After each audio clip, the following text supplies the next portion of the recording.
Annyeonghaseyo!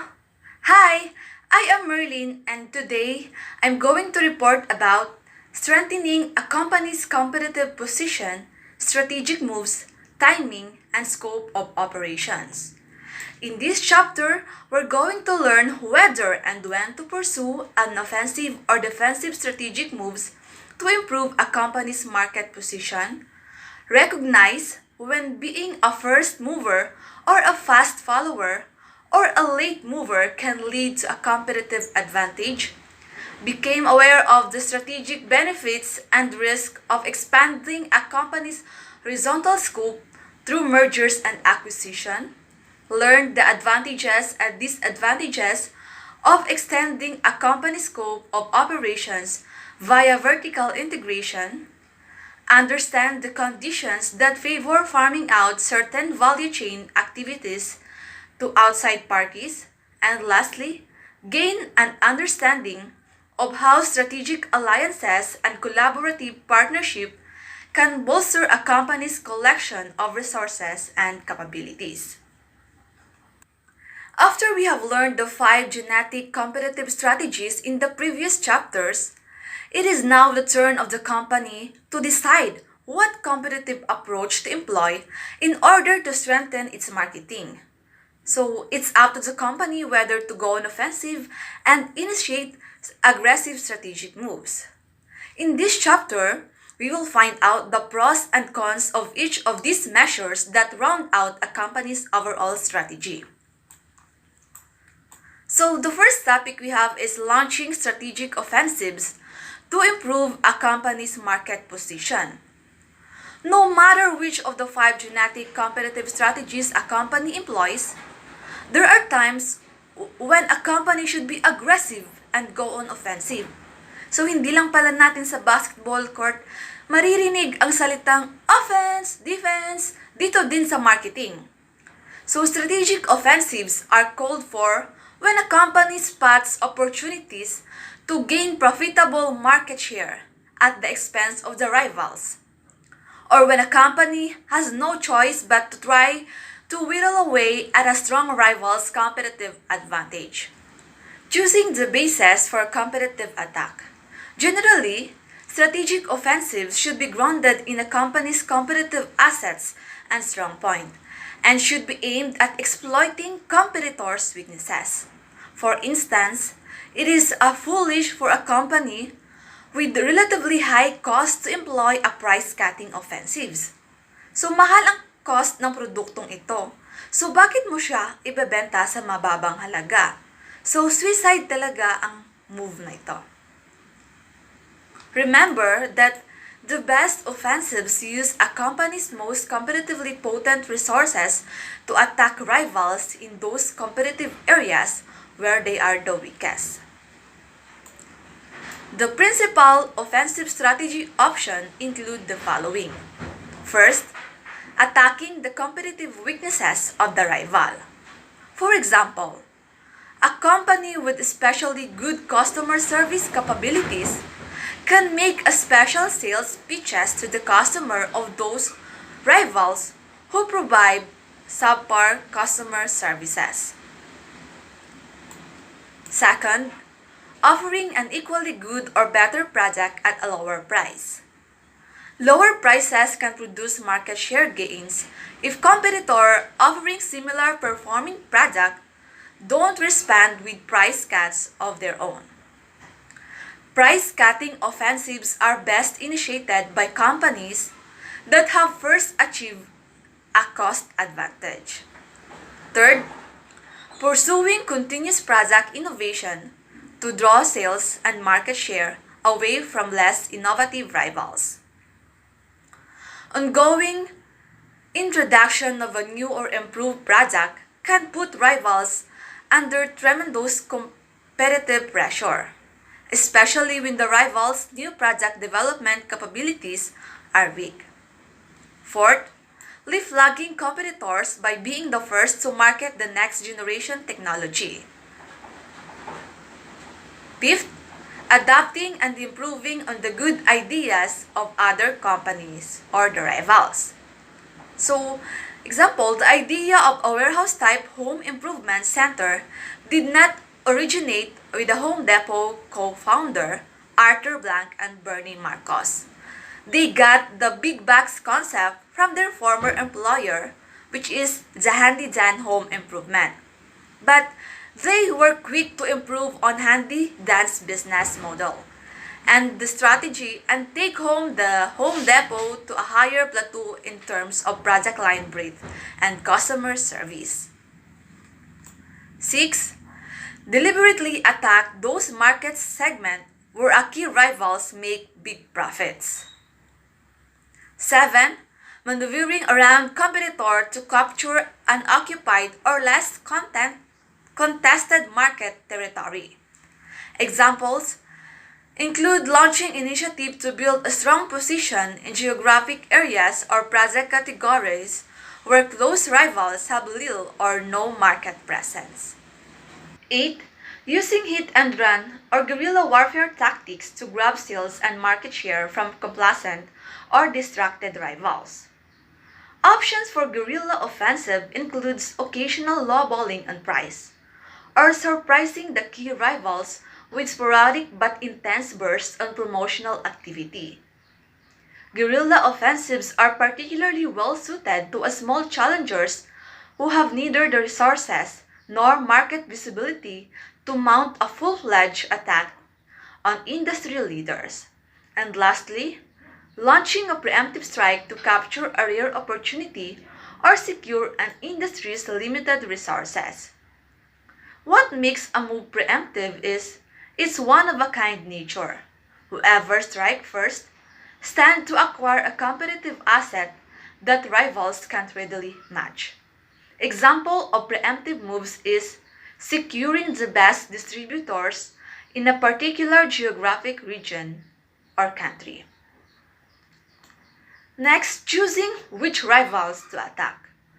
Offensive-minded firms need to analyze which of their rivals to challenge, as well as how to mount the challenge. So, hindi lang tayo basta-bastang aatake. Alamin din natin kung sino yung aatakihin natin. So, here are the following are the best targets of offensive attacks. First, market leaders that are vulnerable. Offensive attack make good sense when a company that leads in the terms of size and market share is not a true leader in terms of serving in the market well. Sign of a leader which are vulnerable are unhappy buyers, an inferior product line, a weak competitive strategy with regards to low-cost leadership or differentiation. Next, runner-up firms with weaknesses in areas where the challenger is strong. Runner-up firms are especially attractive target when a challenger's resources, strengths, and competitive capabilities are well suited to exploiting their weaknesses. Third, struggling enterprise that are on the verge of going under. So challenging a hard-pressed rival in ways that further sap its financial strength and competitive position has hastened its exist from the market. And lastly, small local and regional firms with limited capabilities. Because small firms typically have limited expertise and resources, a challenger with the broader capabilities is well positioned to raid their biggest and best customer. Let's have now the blue ocean strategy, a special kind of offensive. A blue ocean strategy seeks to gain a dramatic and durable competitive advantage by abandoning the effort to beat out competitors in existing market and instead inventing a new industry or distinctive market segment that renders existing competitor largely irrelevant and allows a company to create and capture altogether new demand. This strategy views the business universe as consisting of two distinct types of market. One is where industry boundaries are defined and accepted. The competitive rules of the game are well understood by all industry members, and companies try to outperform rivals by capturing a bigger share of existing demand.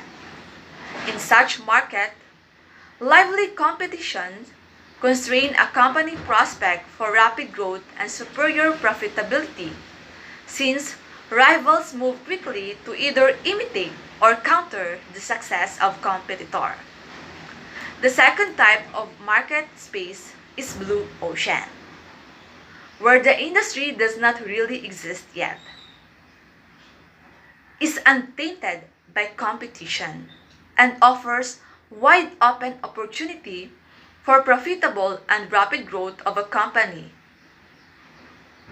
If a company can come up with a product offering and strategy that allows it to create a new demand rather than fight over existing demand. A terrific example of such wide open or blue ocean market space is the online auction industry that eBay created and now dominates.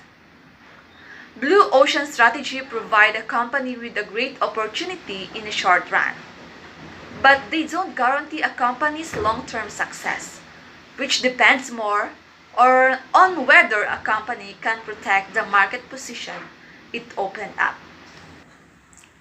Using defensive strategies to protect companies' market position and competitive advantage. Remember that the good defensive strategy can help protect competitive advantage, but rarely are the basis for creating it. In a competitive market, all firms are subject to offensive challenges from rivals.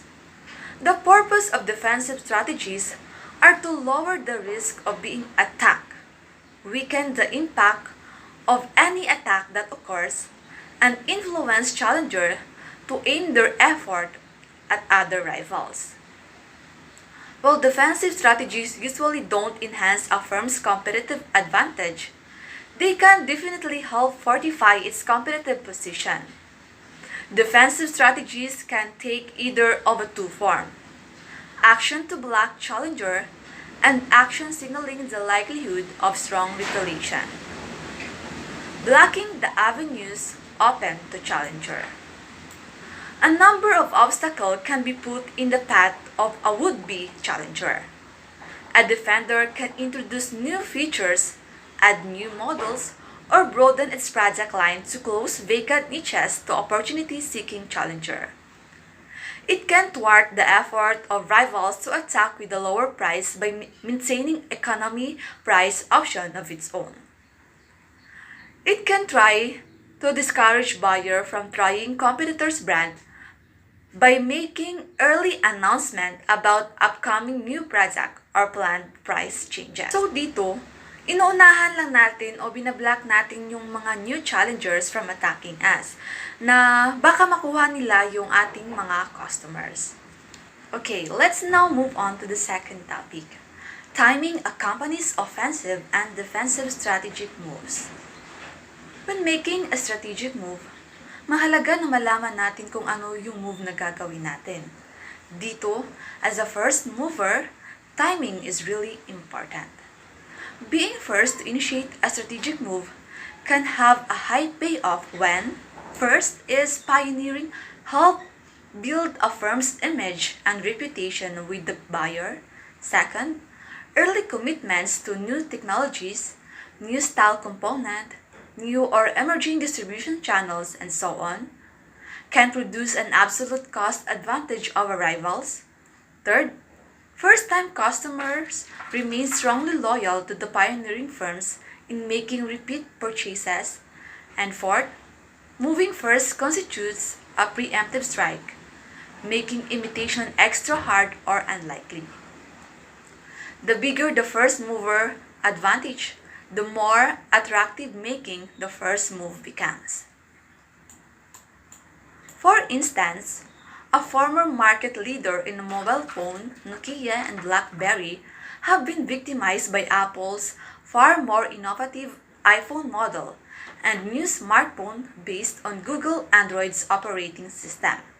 Hence, there are no guarantees that a first mover will win sustainable competitive advantage. So, hindi guarantee na kung ikaw yung nauna, hanggang sa huli, ikaw pa rin yung mangunguna. To sustain any advantage that may initially accrue to pioneer, a first mover needs to be fast learner and continue to move aggressively to capitalize on any initial pioneering advantage. If first mover skills, know-how, and action are easily copied or even surpassed, then the followers and even the late movers can catch or overtake the first move in a relatively short period of time. What makes being a first mover strategically important is not being the first company to do something, but rather being the first competitor to put together the precise combination of features, customer value, and sound revenue cost-profit economics that gives it an edge over the rivals in the battle of the market leadership. So, it is important to embrace changes, innovation, and development to stay competitive. So, hindi porke na-achieve mo na yung market share or market position for a while is until the end is ganun pa din yung situation. So, don't be complacent. The potential for late movers' advantages or first mover disadvantages. There are instances when there are actually advantages to being an adept follower rather than a first mover. Late movers' advantages or first movers' disadvantages arises in 4 instances. So, may advantage din pala yung pagiging late movers natin. So, here it is. First, when pioneering leadership is more costly than followership, and only negligible experience or learning curve benefits accrue to the leader, a condition that allows a follower to end up with lower costs than the first mover. Second, when the product of an innovator are somewhat primitive and do not live up to the buyer expectation, thus allowing a clever follower to win disenchanted buyers away from the leader with better performing products. Third, when potential buyers are skeptical about the benefits of a new technology or product being pioneered by the first mover. And lastly, when rapid market evolution gives fast follower and maybe even cautious late movers to opening to leapfrog a first mover's product with a more attractive next version product. Deciding whether to be an early mover or a late mover. In weighing the pros and cons of being the first mover versus the fast follower versus the slow mover, it matters whether the race to the market leadership in a particular industry is a marathon or a sprint. In marathon, a slow mover is not unduly penalized. First movers' advantages can be fleeting, and there's an ample time for fast follower and sometimes even the late movers to catch up. Thus, the speed at which the pioneering innovation is likely to catch on matters considerably as companies struggle with whether to pursue a particular emerging market opportunity aggressively or cautiously. Any company that seeks competitive advantage by being a first mover thus need to ask some hard questions. So here are the questions to answer. First, does market takeoff depend on the development of complementary products or services that currently are not available? Second, Is no infrastructure required before buyer demand can surge? Third, will buyer needs to learn new skills or adapt new behaviors? Will buyer encounter high switching costs? Are there influential competitors in the position to delay or derail the effort of a first mover?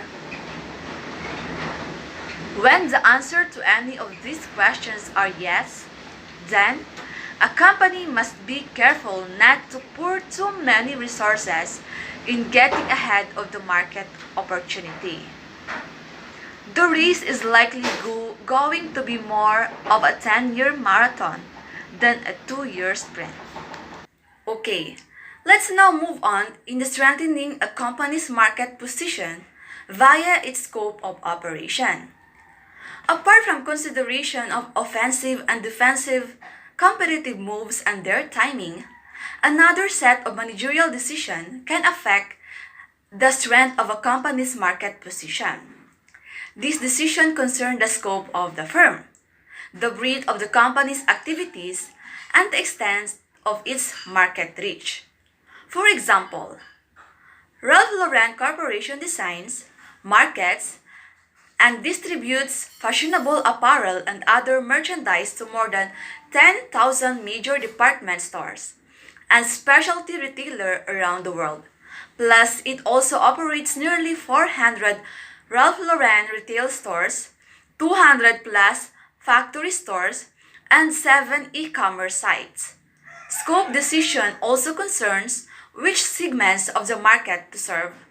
Decisions that can include geographic market segment as well as the product and service segment. So, yung sa Ralph Lauren, it is their way how to reach their customers. So, by establishing a lot of branches and stores. 4 dimensions of firm scope have the capacity to strengthen a company's position in a given market. The breadth of its product and service offering, the range of activities the firm performs internally, the extent of its geographic market presence, and its mix of business. In this chapter, we will discuss horizontal and vertical scope decision in relation to its breadth of offerings and the range of internally performed activities. A company's horizontal scope, which is the range of a product and service segments that it serves, can be expanded through new business development or mergers and acquisitions and other companies in the marketplace. The company's vertical scope is the extent to which it engages in various activities that make up the industry's entire value chain system, from raw materials or component production all the way to retail and after-sales service. Expanding a company's vertical scope by means of vertical integration can also affect the strength of a company's market position. Horizontal merger and acquisition strategies. I know guys, you already have an idea what is merger and acquisition. So it is much used strategic options to strengthen a company's market position. When we say merger, it is the combining of 2 or more companies into a single corporate entity, with the newly created company often taking on a new name. Meanwhile, an acquisition is a combination in which one company, the acquirer, purchases and absorbs the operation of another, the acquired. The difference between a merger and an acquisition relates more to the details of the ownership, management control, and financial arrangement than to the strategy and the competitive advantage. The resources and the competitive capabilities of a newly created enterprise end up much the same whether the combination is the result of an acquisition or merger. Combining the operation of 2 companies via merger or acquisition is an attractive strategic option for achieving operating economies, strengthening resulting companies' competencies and competitiveness, and opening avenues of new market opportunity. Always a saying na 2 heads are better than 1. So what are the objectives of mergers and acquisition? First, extending the company's business into new product categories. Many of a company has gaps in its product line that need to be filled. Acquisition can be a quicker and more potent way to broaden a company's product line than going through the exercise of introducing a company's own new product to fill the gap. For example, Pepsi acquired Quaker Oats chiefly to bring Gatorade into the Pepsi family of beverages, while Coca-Cola has expanded its beverage lineup by introducing its own new product such as Powerade and Dasani, and it has also expanded its offering by acquiring Minute Maid, Vitamin Water, and Hi-C. Second, creating a more cost-efficient operation out of the combined companies. When a company acquires another company in the same industry, there's usually enough overlap in operation that certain inefficient plants can be closed or distributions and sales activities can be partly combined and downsized. The combined companies may also be able to reduce supply chain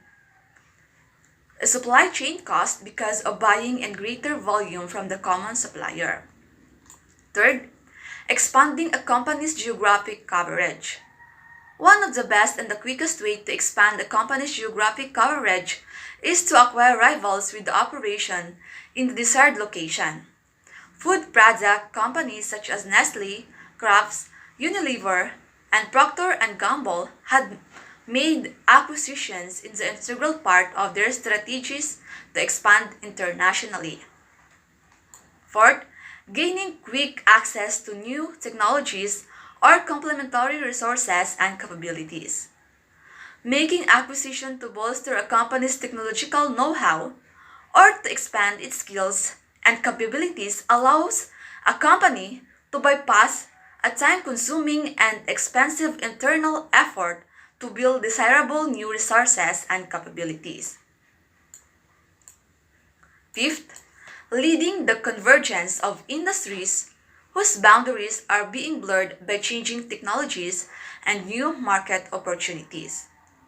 Such acquisitions are the result of the company's management bidding that two or more distinct industries are converging into one and deciding to establish a strong position in the consolidating markets by bringing together the resources and product in several different companies. So, why mergers and acquisitions sometimes fail to produce anticipated results? Why? Despite many success, mergers and acquisition do not always produce the hoped for outcomes. Cost savings may prove smaller than expected.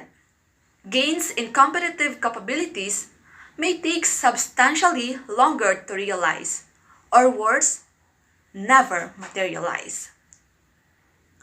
Efforts to mesh the corporate cultures can stall due to formidable resistance from organization members. Key employees as the acquired company can quickly become disenchanted and leave. The morale of the company's personnel who remain can drop to disturbingly low levels because they disagree with newly instituted changes.